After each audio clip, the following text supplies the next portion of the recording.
Well, hello from the Sky Garden in central London, where the weights for the 2016 Crabbie's Grand National have just been unveiled.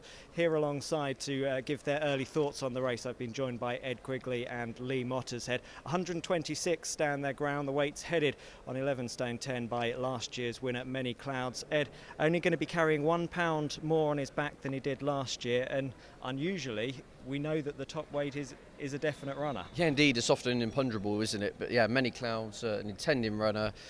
Look, I mean, should come there, fight him every chance again. The campaign's going to be slightly different this year. I believe they're going to miss out Cheltenham, so he's going to be, trained, ready to rock and roll, and despite his big weight burden, will go there with every chance.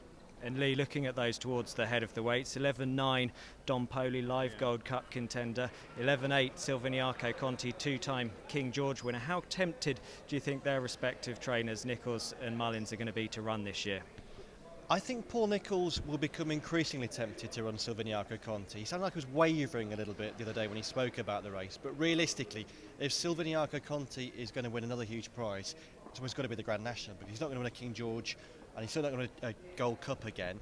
I'd love to see Don Poli in the race. I think what you saw in last year's Grand National just hammered home how much of a stamina test it was. Horses like Alvarado, Saint R, Many Clouds, real stays on the day. Don Poli is made for the race in that sense. If the Grand National was over 8.5 miles, he'd be running on at the end. So I'd love to see Don Poli in it, and it's good to see so many class horses again towards the top of the weight, like Valsalido, or another class horse, Houblon des Obeaux. Interesting today, Venetia Williams and Phil Smith sat at the same table because Phil has hammered Houblon des Obeaux for his win at Newbury on Saturday. Yeah, that's going to be an interesting half hour over lunch. Looking at those towards the bottom of the weights, only 40 obviously will face the starter at Aintree. Where are we likely to be looking for a cut-off point, Ed? That's a very good question. I'm hoping somewhere in around the late 70s, perhaps. I reckon it'll be that kind of range. I mean, there's obviously a lot of guesswork depending on the ground, etc. And sort of Ben's cause of causes. Looking that kind of ballpark, but I mean, Lee may have a different idea on that one. Well, last year you had to be, if you were 139, the 139s got in, or some of the 139s got in the race. Now this year, the 139s start at number 87. I can't conceive horse number 87 is going to get in the race. Of course, we've got more entries this year as well, more higher rated horses. You'd like to think, certainly, if you're on 142, you stand a chance. That takes you down to number 76, and it brings in horses like Cause of Causes, and one that I like at a big price, 6 to 177, who was third in the race 2 years ago off 148, gets off 142. He's having a typical Irish Grand National preparation, in that he's just jumping hurdles. I think he'd be interesting. Well, that brings us on to selections then. 771 for you. You can have more than one selection in the National. Who else catches your eye at this stage, Lee? Okay, I think Holywell is interesting. If he gets his ground, and you generally get decent ground at Aintree, he's been in abysmal form, but he's been in abysmal form in the past and bounced back to win big races. I wouldn't be at all surprised to see him run well. My pain last year was about the Druid's nephew, who was tanking along when he fell.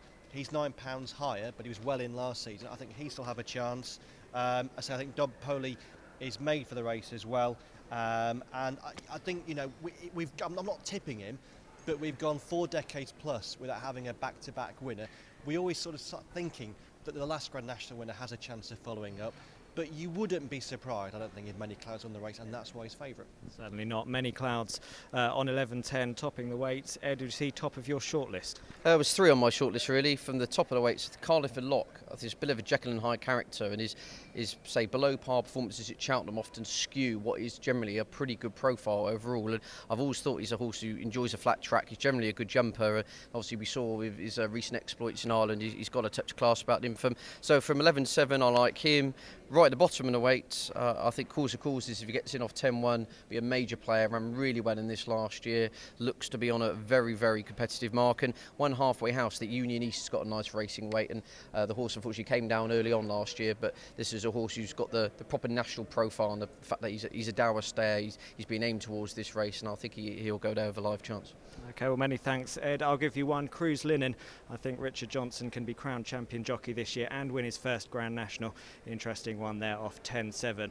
That's all from here at the Sky Garden. Do stay up to date with all the news on the Crabbie's Grand National in the run-up to April the 9th here on racingpost.com and on the Racing Post mobile app.